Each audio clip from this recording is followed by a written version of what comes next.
ராகுல் காந்தியினுடைய அவர் ஒரு அரசியல் தலைவராக அவர் நடக்கல. பல விஷயங்கள வெளிநாடுகளுக்கு போயிட்டு எங்க போறாருன்னு தெரியாது. வெளிநாடுகள் எல்லாம் போனாருன்னா குறிப்பா பாரத நாட்டை பத்தி, அங்க இருக்கிற ஜனநாயகத்தை பத்தி, இங்க இருக்கிற மக்களை பத்தி ஏதாவது கேவலமா பேசுறது, தரந்தாழ்ந்து பேசுறது வழக்கமா வச்சிருக்காரு. அதை தான் நாங்க விமர்சனம் பண்றோமே தவிர தனிப்பட்ட ராகுல் காந்தியை நாங்க என்னைக்கும் விமர்சனம் பண்றது இல்ல. நாங்க எப்பயுமே தனிநபர் தாக்குதல் எப்பயுமே ஆதரிக்கிறது இல்ல. ஒரே விஷயம் சொன்னீங்களே சார், ஒரே பப்புன்னு சொல்றது யாராவது அதிகாரப்பூர்வமான பிஜேபியினுடைய தலைவருங்க யாரும் சொல்லல. நிறைய இப்ப இவர் சொன்னாரு ஒரு பல்டி குமார்னு சார், அவர் நாங்க எங்களுடைய கூட்டணிக்கு எப்படி மரியாதை கொடுக்குறோம் பாத்துங்க. 5 வருஷத்துக்கு முன்னாடி 115 தொகுதியில் அவங்க நின்னாங்க. கூட்டணியில் 110 தான் நாங்கள் நிற்கிறோம். எங்களுடைய ஸ்ட்ரைக் ரேட் 74 இடங்களை நாங்கள் வெற்றி பெறுறோம். 74 இடங்களில் வெற்றி பெறவங்க சிஎம் ஆகணுமா? 43 இடம் வெற்றி பெற்றவர் சிஎம் ஆகணுமா? ஆனால் யாரை சிஎம் ஆக்கணும் யாரும் தேர்ந்தெடுக்கல, யாரும் கேட்கல. எடுத்த உடனே நாங்கள் சொன்னது மீண்டும் நிதிஷ்குமார் அவர்கள் தான் அவர் இந்த வெற்றி முதலமைச்சராக இருப்பார். நாங்கள் 74 இடங்கள் வெற்றி பெற்றாலும் நாங்கள் அவருக்கு ஆதரவாக கூட்டணியில் இருப்போம் தான் சொன்னோம்.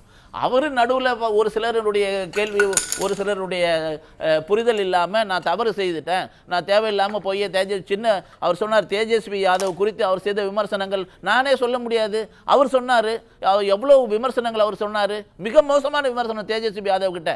ஆனால் இந்தி கூட்டணியிலிருந்து அவர் தான் இனிஷியேட் பண்ணார். இந்தி கூட்டணியுடைய தலைவராக திரு நிதிஷ்குமார் தான் இருந்தார். அவர் வெளியில் வந்த பிறகு என்ன சொன்னார், இப்படி ஒரு எல்லாருமே ஒரு என்ன சொல்றது ஒரு அசைலம் மாதிரி இருக்கிற இடத்துல நான் தப்பிச்சு வந்ததே பெரிய விஷயம்.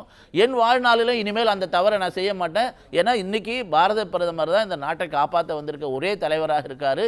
கடைசி வரைக்கும் பாரத பிரதமர் மோடியோட கூட இருப்பேன். பீகார் மக்களுக்காக நான் உழைப்பேன். அதனால தொடர்ந்து இந்த இனிமேல் தேசிய ஜனநாயகனுடைய மரணம் பரியந்தம் நான் இனிமேல் தேசிய ஜனநாயக கூட்டணி சொன்னது தான் நிதிஷ்குமார். அவர் சொன்ன வார்த்தையை மக்கள் நம்பி இருக்காங்க.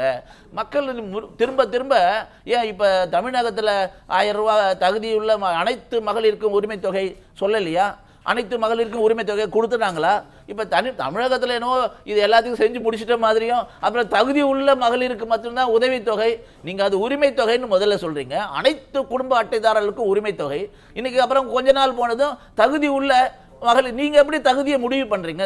இப்ப திடீர்னு நான் முதல்வன், உங்களுடன் முதல்வன் நேரா போய் பார்க்கறது, இதை பார்த்துட்டு இப்ப யார் யாரெல்லாம் தகுதி இருக்காங்களோ சேர்த்துக்கிறேன் தேர்தல் வர்றதுனால. இப்ப நீங்கள்லாம் செஞ்சா அது தேர்தல், உங்களுக்கு வந்தா தக்காளி சட்னி, எங்களுக்கு ரத்தம், எங்களுக்கு வந்தா தக்காளி சட்னியா?